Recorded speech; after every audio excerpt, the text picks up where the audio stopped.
पड़ गए हैं। बात क्या है महाराज, आप हमेशा मेरे रणभूमि में जाने में असमंजस में रहते हैं। ये किस कारण?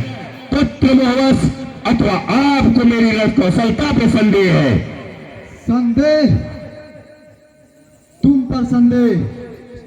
इंद्र के वज्र को मामूली कंकड़ की तरह प्रभावहीन कर देने वाले इंद्रजीत पर संदेह? मेरी पराजय को देवासुर संग्राम में विजय में परिवर्तित करने वाले इंद्रजीत पर हम संदेह कैसे करें? हम संदेह कैसे करें? तब हमें अभी तक कूच करने की अनुमति क्यों नहीं दी महाराज? क्योंकि तुम लंका के भविष्य हो मेरे लाल, क्योंकि तुम लंका के भविष्य हो और भविष्य की रक्षा करना वर्तमान का धर्म है। ये पिता का मोह बोल रहा है, परंतु पुत्र का धर्म ये आज्ञा नहीं देता। अगर आप युद्ध में जाएंगे तो इंद्रजीत लंका के प्रजा के सामने सिर उठा के कैसे चलेगा? आपका उस दिन भी युद्ध में जाना मुझे उचित नहीं लगा।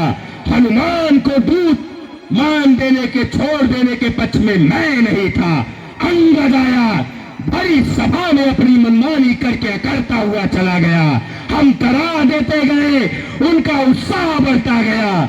पिताश्री लंका के आन पे अपने प्राणों के आहुति दे के चले गए।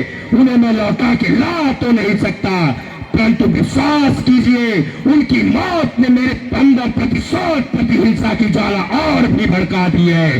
आज राम का मस्तक, लक्ष्मण का वस्त्र, सुग्रीव अंगद हनुमान के प्राण लेने के लिए मेरे अस्त्र शस्त्र व्याकुल हो रहे हैं। आज्ञा दे पिताश्री, आशीर्वाद दे। असुर सेनानायक अपने सेनानी को प्रलय बन के शत्रु का विनाश करने का आदेश दे।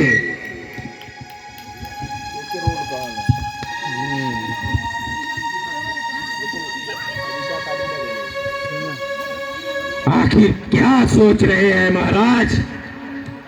हम ये सोच रहे थे इंद्रजीत कि क्यों ना हो पाताल से भैया अहिरावण को क्यों ना बुला लिया जाए, क्योंकि माया रास्ते में वह हम लोगों से आगे है।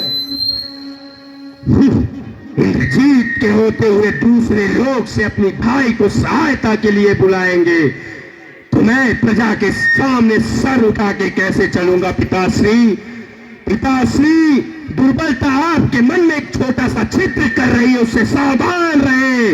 जीत के लिए पूर्ण मनोबल आवश्यक है। आप इंद्रजीत पर विश्वास कीजिए, मैं युद्ध का चित्र ही बदल दूंगा। आप आशीर्वाद आज्ञा दोनों दे पिताश्री। मुझे पूर्ण विश्वास है इंद्रजीत कि तुम अवश्य ही विजयी होकर वापस लौटोगे। जाओ, विजयी भव। ऐसा ही होगा, ऐसा होना निश्चित है। आज मेघनाथ की जयनाथ की घोर गर्जना अखिल ब्रह्मांड में गूंजेगी।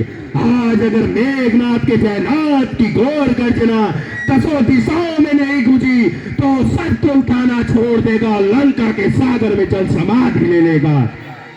नहीं नहीं, मुझे पूर्ण विश्वास है पुत्र कि तुम अवश्य ही विजयी होकर लौटोगे। यह विश्वास विद्युत बनकर कौंध रहा है मेरे मन में। जाओ, विजयी भव।